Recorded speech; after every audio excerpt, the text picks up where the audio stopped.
O Henry Cavill foi anunciado como Superman em 2011, mas só apareceu pela primeira vez num papel em 2013, com o filme Homem de Aço, e desde o começo a escolha dele dividiu muita gente. Tinha quem achasse que ele era perfeito pro papel, com o visual clássico e o porte físico ideal, mas também teve muitas críticas, principalmente por causa do tom do filme. O Homem de Aço foi dirigido pelo Zack Snyder e trouxe uma versão mais realista do Superman. Ele era um herói mais sério, com dilemas humanos e que quase não sorria. Para alguns, isso foi uma atualização interessante do personagem, mas para outros, foi justamente o que matou o carisma do ator. Teve muita gente dizendo que aquele não era o Superman. Mesmo assim, o filme teve um desempenho razoável e abriu caminho para o universo compartilhado da DC. O filme arrecadou cerca de 291 milhões de dólares nos Estados Unidos e Canadá e 379 milhões no restante do mundo, totalizando aproximadamente 670 milhões de dólares globalmente. Um resultado sólido, especialmente para um reboot do personagem. Só que mesmo arrecadando esse valor, o resultado ficou abaixo do esperado. Afinal, estamos falando do maior super-herói de todos os tempos. Após 7 anos sem um filme solo, o retorno do Superman ao cinema carregava uma responsabilidade imensa. Para o Warner, esse valor não era o suficiente. As expectativas eram muito maiores para o ícone que representava a base de toda a mitologia dos super-heróis. O Homem de Aço não foi um estouro que a Warner esperava, e nem foi um fracasso.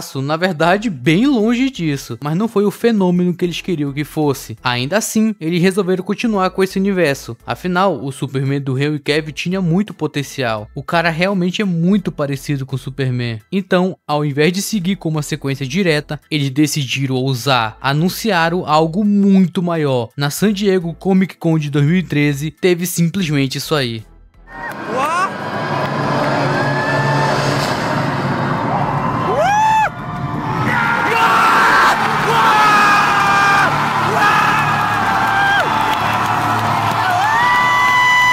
A plateia foi a loucura, o símbolo do Superman apareceu e logo depois o símbolo do Batman surgiu por trás. Era real, era oficial. Batman e Superman dividiriam a tela pela primeira vez em live action. Batman vs Superman: A Origem da Justiça foi lançado no dia 24 de março de 2016. A recepção do público foi dividida novamente. O filme teve uma bilheteria alta, com mais de 873 milhões de dólares arrecadado, mas ainda assim ficou abaixo da expectativa da Warner novamente, considerando o peso dos personagens envolvidos. Galera, era o Batman e o Superman em live action junto pela primeira vez. Realmente era pra bilheteria ter sido bem maior. Muita gente elogiou o visual do filme e de fato a fotografia do Snyder é muito linda, mas por outro lado surgiram críticas novamente ao tom sombrio do filme, a narrativa densa e a forma de como os heróis foram retratados. O Snyder nunca enxergou super-heróis como algo infantil. Na visão dele, eles eram quase reencarnações de deuses gregos, e isso ficou muito claro nos seus filmes. O próprio Superman é repleto de simbolismo, fazendo referência ao próprio Jesus Cristo inclusive. Essa abordagem visual e filosófica é carregada de referências à mitologia clássica, arte renascentista e a temas bíblicos. O Snyder acreditava que super-heróis podiam servir como espelho para dilemas humanos profundos. Eles não estavam ali só para salvar o dia, mas sim para refletir o caos, o medo e a fé de um mundo realista. E isso acabou afastando o público. Não foi todo mundo que curtiu essa visão dele. Depois de Batman vs Superman, parecia que o universo da DC ia se consolidar de vez. A expectativa agora era gigantesca. Finalmente veríamos a Liga da Justiça reunida nos cinemas pela primeira vez. Superman, Batman, Mulher Maravilha, Flash, Aquaman e Cyborg. Tudo prometia um novo patamar no universo da DC. Mas aconteceu algo nos bastidores que mudou completamente o rumo dessa história. O diretor Zack Snyder já estava trabalhando no filme, mas no meio da produção uma tragédia aconteceu. A filha dele acabou atentando contra sua própria vida e naturalmente o Snyder se afastou da produção, mas a Warner não quis nem saber. Aí veio um erro fatal. Ela decidiu chamar o Joss Whedon, o diretor de Vingadores 1, para finalizar o filme do Snyder. Na cabeça dos executivos, o esquema era bem simples. Se ele fez sucesso com os filmes da Marvel, vai salvar o nosso filme também. Mas não foi bem isso que aconteceu. O Joss Whedon não apenas completou o trabalho do Snyder, ele reescreveu, refilmou e mudou praticamente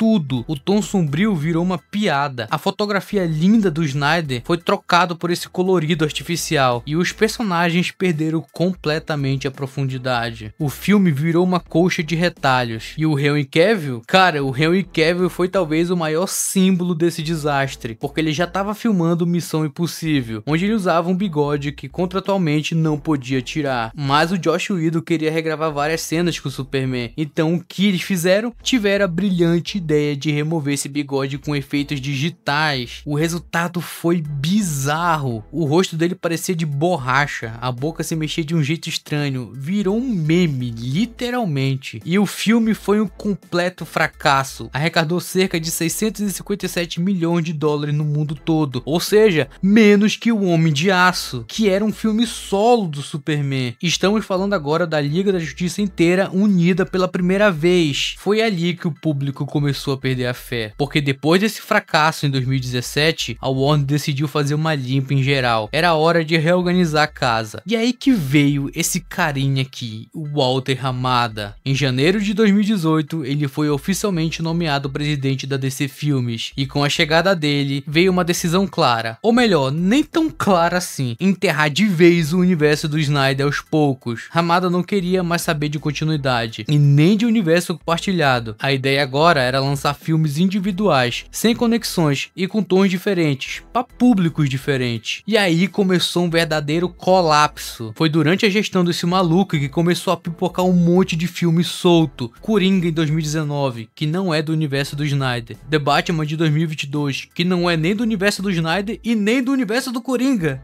Olha isso, mano, olha a confusão. Shazam e Ave de Rapina que ninguém sabia onde se encaixava. Enquanto isso, os heróis da Liga da Justiça simplesmente sumiram. O Batman do Ben Affleck desapareceu. O Flash virou um problema público. O Superman do Henry Cavill foi completamente abandonado. E a Mulher Maravilha teve um filme terrível. Durante anos, o Henry Cavill não teve sequer uma confirmação oficial se ele ainda era o Superman. A Warner ignorava completamente o personagem, mesmo ele sendo a base de tudo. É como se ele tivesse sido deletado do universo. Sob o comando do Walter Hamada, a DC virou um território sem direção e sem identidade. Cada filme parecia simplesmente jogado. E aí o público simplesmente parou de se importar. Aos poucos, o universo inteiro da DC foi se desmanchando em silêncio. Mas ainda tinha uma última esperança, pois mesmo com todo o caos que a DC vivia, ainda tinha uma chama acesa entre os fãs. A esperança de um dia ver a verdadeira versão da Liga da Justiça. Aquela que o Snyder começou, mas nunca terminou. A versão que chegou ao cinema em 2017 foi totalmente remendada pelo Joss Whedon. O filme foi tão decepcionante que os fãs começaram a se perguntar: e se a versão original do Snyder ainda existisse? E aí nasceu o movimento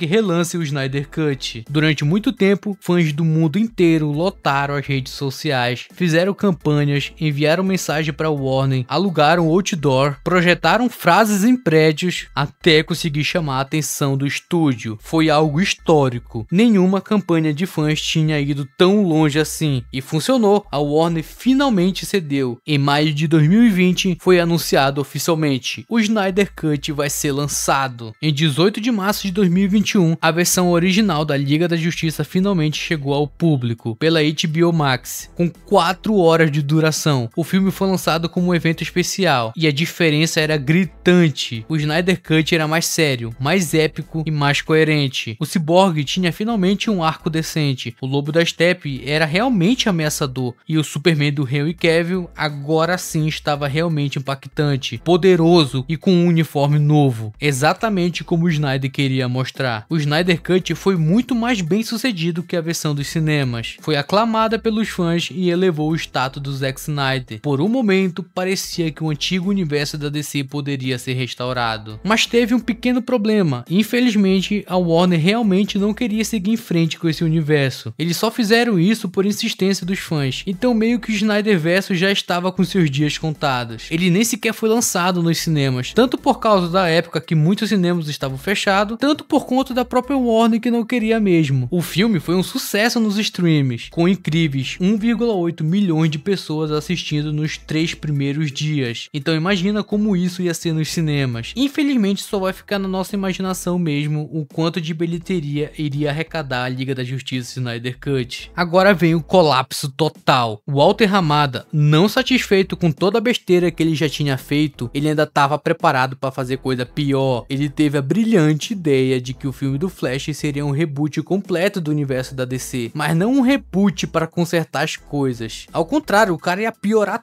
tudo, porque a ideia dele era que o Flash mexesse na linha do tempo, mudando toda a história da DC nos cinemas. Com isso, o Superman ia ser substituído pela Supergirl e o Batman seria substituído pela Batwoman, mano. Olha a ideia desse maluco. Isso seria uma mudança drástica nas principais figuras da DC, algo que claramente não ia dar certo. Chegaram até a gravar o filme da Batwoman, mas nunca lançaram, porque eles já sabiam que ia ser um fracasso colossal. Então eles preferiram não gastar com marketing e simplesmente engravetar o projeto. No meio desse caos todo, o The Rock do nada surgiu com uma proposta ousada. Ele achava que poderia reerguer o universo da DC nos cinemas e ainda por cima manter o elenco antigo, a galera do Snyderverse. Ele queria assumir de vez a liderança da DC Filmes e prometia que ia colocar tudo nos trilhos. Foi então que anunciou o seu projeto, Adão Negro, mas logo de cara o pessoal começou a criticar porque o Superman não estaria no filme. E aí entra um detalhe importante: a agência do The Rock era a mesma do Henry Cavill, e usando essa conexão, ele fechou um contrato com o Henry, prometendo que ele voltaria como Superman de forma permanente. Só que isso era mentira, o próprio The Rock sabia que as coisas não funcionam assim. No fim, eles enganaram o Henry Cavill, só para usar o Superman dele como isca e tentar atrair mais público pro filme do Adão Negro, apostando que isso garantiria uma boa bilheteria. Mas infelizmente o Adão Negro não foi o sucesso esperado, e isso acabou de enterrar de vez o universo do Snyder nos cinemas. Henry Cavill até chegou a postar um vídeo super feliz anunciando a sua volta, e poucas semanas depois ele teve que contar ao público que estava fora do papel de novo. Ele foi enganado na cara dura. O clima ficou péssimo, o Henry Cavill foi enganado, um incidente com a filha do Snyder e um monte de projeto ruim sob o comando do Walter Hamada. E assim, de forma melancólica, o Snyderverse chega ao seu fim definitivo. Depois de mais um fracasso da DC, a paciência acabou. Walter Hamada caiu fora e no lugar entrou James Gunn, que agora teria o controle total do futuro do universo na DC dos cinemas. E ele já chegou com uma decisão clara: tudo que tinha antes ia ser rebutado. Não teria mais volta. O Superman do Henry Cavill, a Mulher Maravilha da Gal Gadot e o Batman do Ben Affleck,